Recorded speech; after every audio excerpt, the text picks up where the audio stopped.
Nós iremos ler em João no capítulo 19. Capítulo 19, o versículo 1 até o versículo 6, porque hoje é um momento muito solene. Daqui a pouquinho o nosso pastor presidente vai estar aqui orando e consagrando a Santa Ceia, tá? E amanhã os irmãos estarão participando durante o dia aqui na igreja, tá bom? Mas eu quero ler esse texto que ele reporta para esse momento memorável, que diz assim, a partir do capítulo 19: Pilatos foi, tomou então a Jesus Cristo e o açoitou. E os soldados, fazendo uma coroa de espinhos, lhe puseram sobre a cabeça e lhes vestiram uma veste de púrpura. E diziam: salve o rei dos judeus! E davam-lhe bofetadas.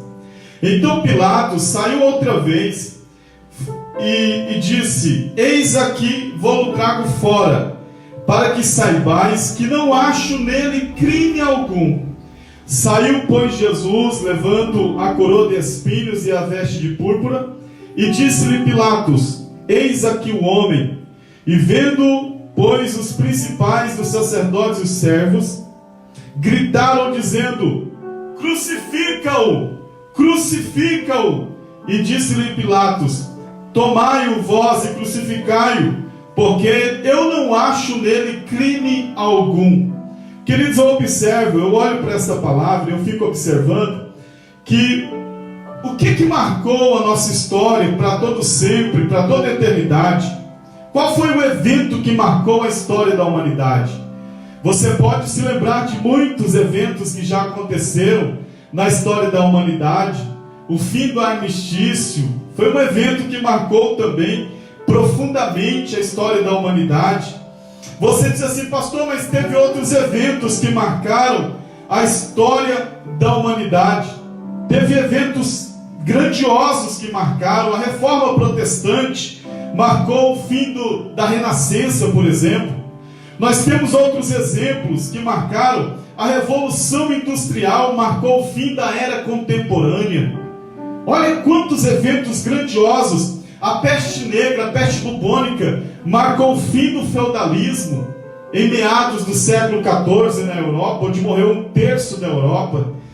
O fim da Segunda Guerra Mundial marcou a época da era atômica. Então, nós fazemos essas analogias com esses eventos que marcaram a história da humanidade para todo sempre, que ninguém consegue esquecer esse evento. Aí você me pergunta aqui agora: pastor, mas qual foi o evento que marcou a história da humanidade para sempre?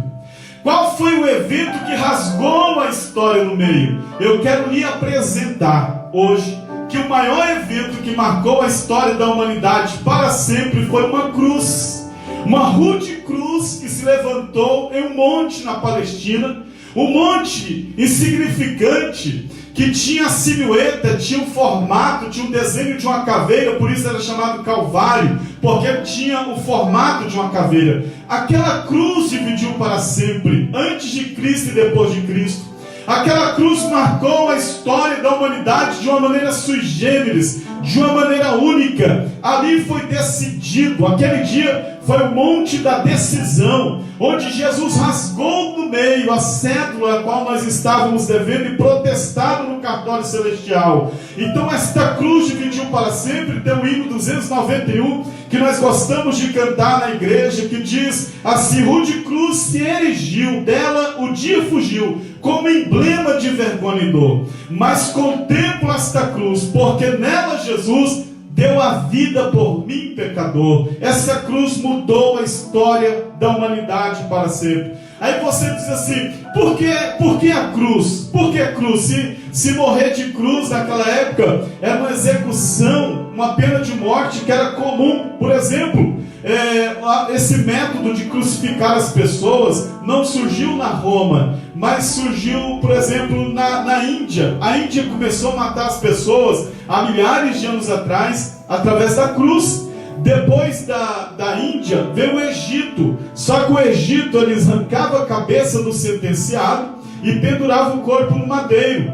Depois do Egito veio Alexandre o Grande, que fazia da mesma forma. Ele executava os acovardados da batalha, aqueles que fugiam, os desertores. Ele também crucificava na cruz. Mas Roma foi quem criou esses requintes de crueldade. Roma criou um sistema de crucificação que só da pessoa imaginar que ele pudesse morrer de cruz, ele já começava a sentir horrores. Era um método de execução para controlar as massas, porque isso imprimia na mente da pessoa. Essa execução era tão horrível, era tão horripilante, que imprimia na mente de uma criança, de um adolescente, vendo aquela cena, e ele dizia assim: eu vou andar na linha, eu não vou desrespeitar as leis. Então era uma forma de controlar as massas. E houve a revolução dos Espartacos, que Flávio Joséfo chega a dizer que faltou árvore para se confeccionar cruz, porque crucificaram 800 judeus, fariseus nas cruzes, e faltou árvore para se confeccionar. Então era um sistema comum. Aí Roma chega e começa a criar requintes de crueldade, porque Roma não levava direto para a cruz, mas eles cansavam a vítima. Roma fazia da seguinte forma: eles colocavam a pessoa com as mãos levantadas para cansar toda a musculatura, e no outro dia aquele sentenciado, ele ia para o TOL, que é o poste de tortura de morte intermediária. Por que morte intermediária? Porque a pessoa já vai ficar meio morto ali, ele vai receber a quarentena de açoites menos uma. Por misericórdia, Roma diminuiu um açoite, porque a maioria dos sentenciados já morria ali mesmo. E nos açoites eles tinham pedaço de pedras, pedaço de chumbo e ossinho de carneiro. Então o chumbo entrava na carne, a pedra e o ossinho de carneiro dilacerava, cortava a carne da pessoa. Por isso que em Isaías 53 Jesus diz que ele seria moído pelas nossas transgressões. E lá a pessoa recebia quarentena de açoites, colocaram em Jesus uma coroa de espinhos, de 42 espinhos de acácia, espinhos que perfuram a pele de uma maneira terrível. E ali ele vai pegar a antena, porque o travessão já ficava no monte. Ele vai andar 500 metros até chegar ao Monte Calvário. Vai andar 500 metros com a antena pesando 70 quilos mais ou menos. Eles criam esses requintes de crueldade. E a Bíblia diz que Jesus foi a esta cruz. E esta cruz passou a ser o ponto central da nossa fé. Essa cruz dividiu para sempre. Ela é o ponto central do nosso viver. Não existe cristianismo sem cruz. Não. Sem Calvário não há mensagem de salvação. Aqui é o ponto que define, o ponto que diferencia o cristianismo das outras religiões. É que a cruz de Cristo, ela bate de frente, ela colide com todo o sistema de outras religiões. A cruz que nós pregamos o Calvário. Isso faz uma diferença muito grande. Por exemplo, lá no hinduísmo de Mahatma Gandhi, lá na Índia, eles creem que a pessoa pode ser salva através das leis kármicas, através da esperança de uma reencarnação, de uma vida futura. Então eles acreditam que se você morrer, você pode reencarnar e nascer de novo. Só que o terrível do hinduísmo é que ele não promete que se você nascer de novo, você vai resolver os problemas que deixou inacabados na vida passada. Ou seja, a pessoa vai nascer e vai se frustrar de novo. É por isso que nós não cremos assim como eles creem. Para o budismo, por exemplo, para a salvação no budismo de Siddhartha Gautama Sakyamuni, eles falam do autoesvaziamento, quando você se esvazia de você mesmo, quando você não deixa nenhum resquício de mal dentro de você. Isso é ser salvo para eles. E a salvação para o budismo é assim: quando você tira, quando você mata o desejo que está te matando, quando você mata o desejo de ser feliz, você está inquieto na vida. Aí o budismo fala: não, mata a inquietação. Isso não resolve, porque nós temos que dar sentido à nossa vida. Nós estamos caminhando e a gente quer dar sentido para a nossa vida. Então isso também não resolve. Para a maioria, da legião da boa vontade, eles creem também que a salvação pode vir através das boas obras. Então você pode ser salvo fazendo boas obras, e nós cremos que o salvo,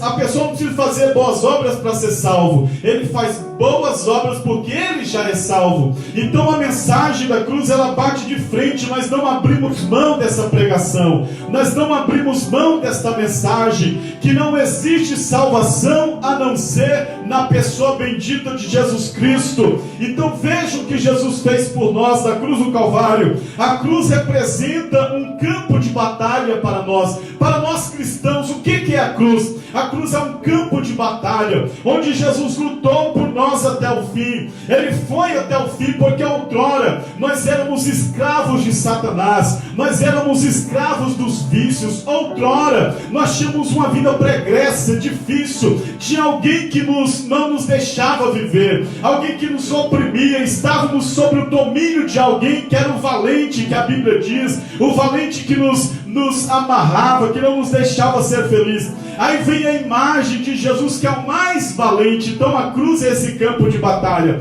Ele é o mais valente porque ele amarra esse valente, esse tirano que nos matava, nos saca da mão daqueles que estavam nos destruindo, nos tira da mão daquele que estava nos arrasando. Então a cruz do Calvário é esse campo de batalha que Jesus vence as trevas, que Jesus vence o reino das trevas e nos garante a vitória. Então foi na cruz um lugar de sacrifício, e a cruz não se restringe apenas ao lugar de sacrifício, mas um lugar de um campo de batalha, em que Jesus derrotou o diabo, venceu o inferno, derrotou Satanás e nos deu a garantia da vitória. Então Jesus batalhou por nós. Por isso que a cruz bate de frente com tudo quanto é religião que você possa imaginar, porque Jesus é o valente que vence todas as batalhas. Ele é o campeão dos campeões. Ele nos tirou das mãos das trevas e nos levou para o reino da luz do seu amor. Então você que está nos assistindo agora, você pode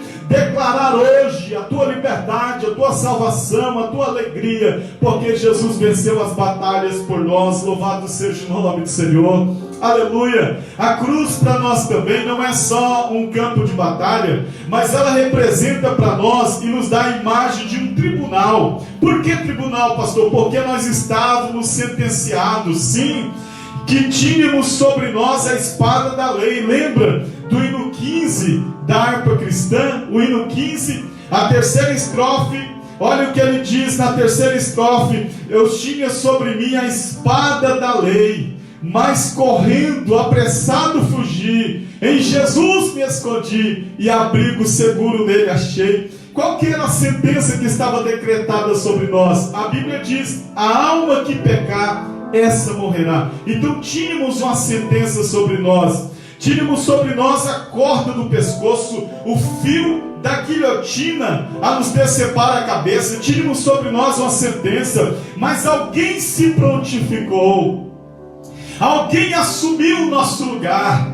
Alguém disse assim: tira ele daí, porque eu vou assumir o lugar dele. Alguém se dispôs a pagar o preço que eu estava devendo, que você estava devendo. Alguém foi lá e assumiu a nossa culpa, pegou a cédula que estávamos devendo. É por isso que a palavra está consumado, em latim é consumatum est, que quer dizer, você não deve mais nada. Você não deve mais nada. Ele rasgou esta cédula quando nós estávamos devendo. E em grego, porque Jesus falou em grego, significa tetelestai. Quando ele diz o último brado de Jesus está consumado, em grego é tetelestai, que quer dizer está feito, continua feito e nunca deixará de ser feito. O que Deus fez? Deus tirou a gente de cena, assumiu o nosso lugar e diz: a tua salvação está feita, continua feita e nunca deixará de ser feita. O diabo não pode desfazer o que Deus já fez. Não existe máquina neste mundo, não existe obras de homens que pode desfazer o que Deus já fez por nós. A tua salvação, a tua alegria está feita, continua feita e nunca deixará de ser feita.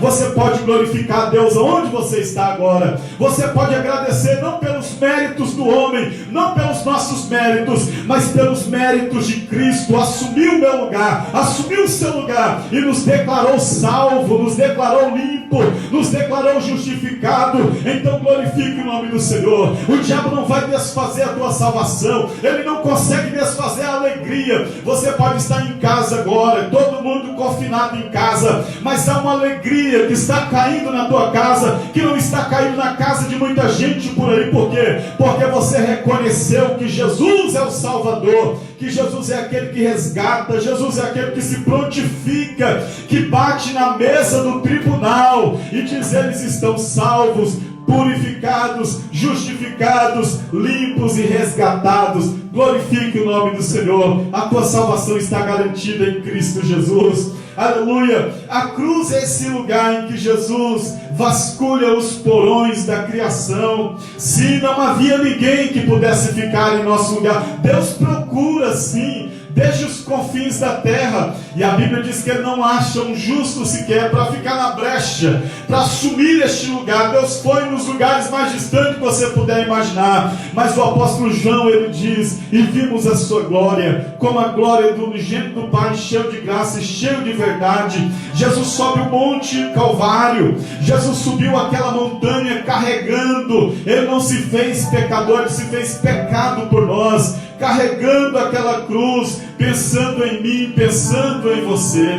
Eu fico imaginando, porque esses dias nós estivemos em Israel, e eu fiquei imaginando quando Jesus ficou preso dentro da casa do sumo sacerdote Caifás. Ele passou uma noite lá preso, dentro de um buraco, ficou naquele lugar escuro uma noite inteira. E eu fiquei imaginando o que Jesus pensou nesse lugar. Ele poderia ter dito: eu não vou pagar esse preço. Ele poderia ter desistido sim, ele poderia ter jogado a toalha para cima e diz: não, eu não vou enfrentar essa batalha não. Mas a Bíblia diz que Ele nos amou até o fim. Ele pagou um preço que não era dele, porque Ele estava pensando em você já, Ele estava pensando em mim, Ele estava pensando na nossa família. Glória a Jesus. E é por isso que nós estamos aqui celebrando a Santa Ceia, porque o apóstolo Paulo diz que nós devemos fazer isso em memória do que Cristo fez por nós na cruz do Calvário. Hoje é uma noite de Santa Ceia. Aqui está o pão que representa o corpo de Jesus, aqui está o vinho que representa o sangue de Jesus, foi derramado por nós. Hoje nós declaramos para todos sempre, para o inferno ouvir, para o diabo ouvir, que a vitória foi declarada sobre nós. Através dos méritos de Cristo nós fomos resgatados.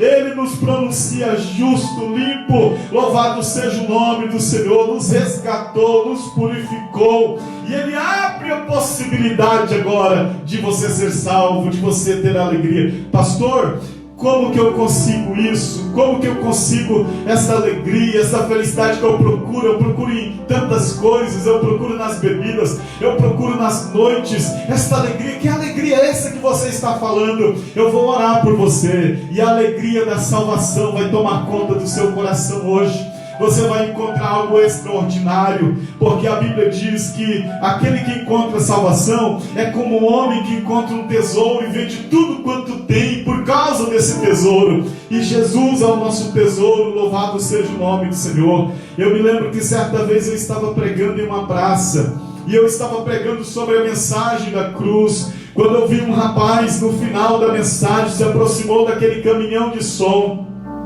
E ele chegou perto daquele caminhão, e ele veio chorando à frente. Ele começou a pular. Eu percebi que era um rapaz assim, pelo jeito dele, era um rapaz de classe média. E ele chega ali e começa a chorar, ele começa a pular, ele começa a gritar no meio do povo. E aquele rapaz dizia as seguintes palavras. Ele começou a gritar e dizer: eu achei, eu encontrei aquilo que eu tanto procurava. Eu encontrei, e pulava. E eu parei porque ele estava falando muito alto. Eu disse: rapaz, o que você achou? Ele diz: eu achei a alegria que eu procurava nas noites, a alegria que eu procurava nas drogas, procurava nas bebidas, nos vícios. Eu encontrei esta alegria em Jesus. E aquele rapaz foi salvo por Jesus. Você pode aí na sua casa ser inundado da graça de Deus. Você pode com a sua família hoje ser tocado pelo Espírito, administrado por Deus. E quando nós estivermos aqui participando da Santa Ceia, você vai ser inundado da alegria de Deus. eu quero declarar pela autoridade do Espírito Santo aqui agora, onde você estiver agora, assistindo essa live, quem sabe você está aí do outro lado do mar, em outros países, quem sabe você pensa, ninguém me vê, ninguém está me enxergando aqui, eu quero te dizer que Deus está te vendo sim. Você diz aqui, sim, eu estou aqui dentro dessa casa, sendo incompreendida, tudo que eu faço nada está bom, pois Deus me trouxe aqui nessa live para lhe dizer que o Senhor te ama, Ele está contigo, Ele vai te honrar, mesmo você sendo desvalorizada, o Senhor te valoriza, o Senhor te levanta. A Bíblia diz que Ele tira do monturo de lixo aqueles que estão no anonimato, Ele tira do monturo de lixo e coloca assentado entre os príncipes, e Ele pode fazer isso com você hoje, se você reconhecer. Pastor, como é que acontece isso? Reconheça agora que Jesus é o teu Salvador, reconheça que Ele é o teu Senhor. Pastor, mas isso eu faço desde quando eu nasci. Não, Ele é o Senhor da vida, Ele é o Senhor da história. Entrega. O que é entregar? É dar-se por vencido a Deus. Faz isso, dar-se por vencido a Deus, e diga-se: a partir de hoje a minha vida pertence a Jesus, pertence a Deus.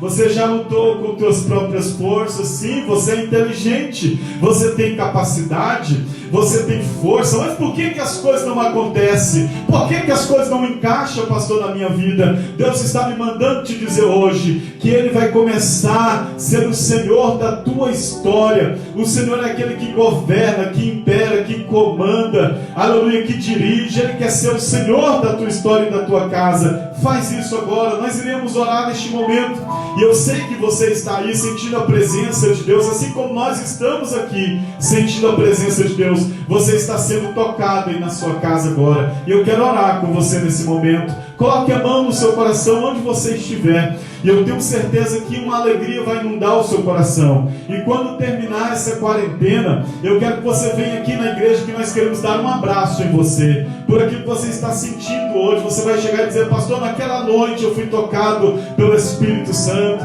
naquela noite Jesus entrou na minha casa. Então você vai vir aqui na igreja. A nossa igreja é muito fácil de achar, fica próximo à Santa Casa, Assembleia de Deus próximo à Santa Casa, aqui na rua Santa Catarina, 2565, aqui no centro, próximo à Santa Casa. Então você pode chegar aqui depois dessa quarentena. Eu quero dar um abraço, nosso pastor presidente vai te dar um abraço, e as irmãs vão te abraçar, aleluia, e você vai se sentir amado e querido por um Deus maravilhoso. Não precisa mais sofrer, você não precisa mais se angustiar, você não precisa mais pagar esse preço que você está pagando, batendo a cabeça na parede, achando que é um ponto final. Não, o Senhor coloca uma vírgula em todo ponto final. A história é linda, a tua vida tem sentido, tem objetivo. Por quê? Porque Jesus morreu por você e você tem valor. Louvado seja o nome do Senhor.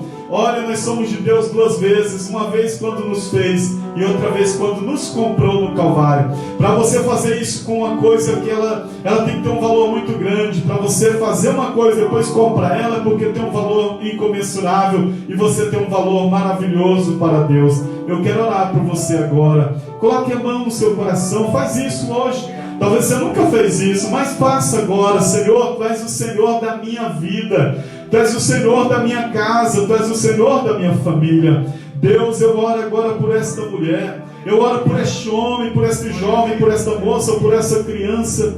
Eu oro por esta casa, Senhor, esta alegria que nós estamos sentindo aqui, que é a alegria da salvação. Eu quero agora que inunde esta vida. Comece a orar e dizer: eu sinto que eu estou sendo salva, eu sinto que eu estou sendo salvo. Comece a declarar: a minha vida é Tua, Senhor, eu entrego em Tuas mãos. Senhor, eu te peço agora, cerca esta casa, envia anjos para socorrer esta família, envia anjos para socorrer esta mulher agora. Senhor, eu declaro que esta noite é uma noite maravilhosa, é uma noite a qual o Senhor está resgatando vidas, o Senhor está salvando, o Senhor está curando, o Senhor está libertando vidas. Nós declaramos agora a salvação na tua casa, na tua família. Nós declaramos que as correntes estão sendo quebradas agora, os laços estão sendo cortados, a fúria do inimigo contra a sua vida está caindo por terra agora. Toda artimanha, tudo aquilo que o diabo tem preparado contra ti, começa a cair por terra agora em nome de Jesus. Receba a liberdade agora, porque Jesus é o valente que entra na tua casa.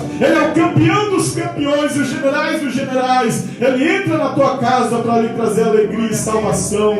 Receba agora em nome de Jesus sobre a tua vida.